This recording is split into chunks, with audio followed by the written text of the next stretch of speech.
Israel Hamas के बीच जो rockets की फायरिंग है वो बार बार लगातार हो रही है। एक दूसरे पर ताबड़तोड़ रॉकेट से अटैक्स हो रहे हैं। इजराइल हमास के ठिकानों पर अटैक कर रहा है तो हमास लगातार इजराइल के रिहायशी इलाकों को निशाने पर ले रहा है। आपको बताएं, इस युद्ध को शुरू हुए 24 घंटे से ज्यादा हो चुके हैं और अब भी इजराइल और हमास के एक दूसरे पर अटैक्स हो रहे हैं। इजराइल की सेना कह रही है हालात अभी भी काबू में नहीं है और वो हमास के ठिकानों पर बमबारी कर रहे हैं, यानी कि हालात अभी बेकाबू हैं, काबू में नहीं आए हैं।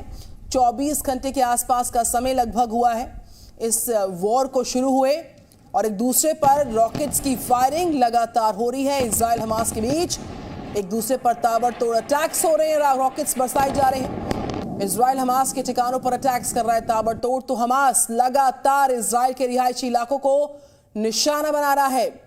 आपको बताएं, इस वॉर को शुरू हुए 24 घंटे से ज्यादा का समय हुआ है, बहुत ज्यादा समय हुआ, लेकिन अटैक्स नहीं रुक पा रहे हैं। अभी इजराइल और हमास के बीच अटैक्स जारी हैं। इजराइल की सेना कह रही है कि हालात काबू में नहीं हैं और वो हमास के ठिकानों पर बमबारी कर रहे हैं। तस्वीरें लगातार सामने आ रही हैं।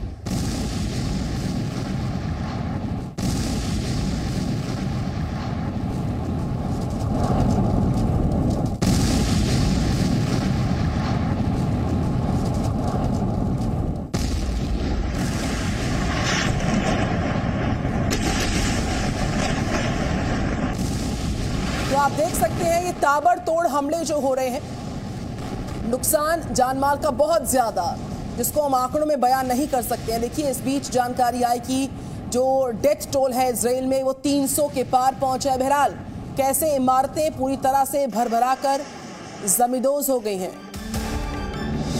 ब्रेकिंग न्यूज, इजराइल हमास के बीच जंग जारी है, उसमें लगातार अपडेट्स चल रहे हैं। 300 से ज्यादा मौतें, 1600 लोग घायल इजराइल में। फिलिस्तीन में किस तरीके से देखिए इजराइल हमास के बीच जो वॉर का इस वक्त सिनारियो है, जो हालात हैं भयावह हैं।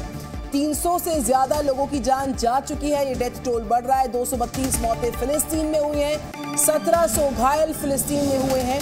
हम आपको इजराइल के और फिलिस्तीन के जो डेथ टोल हैं, जो जख्मियों की संख्या है, उसका आंकड़ा इस वक्त फ्लैश कर रहे हैं। किस तरीके से हालात अभी भी, इजराइल की सेना कह रही है हालात अभी भी काबू में नहीं आ पाए हैं।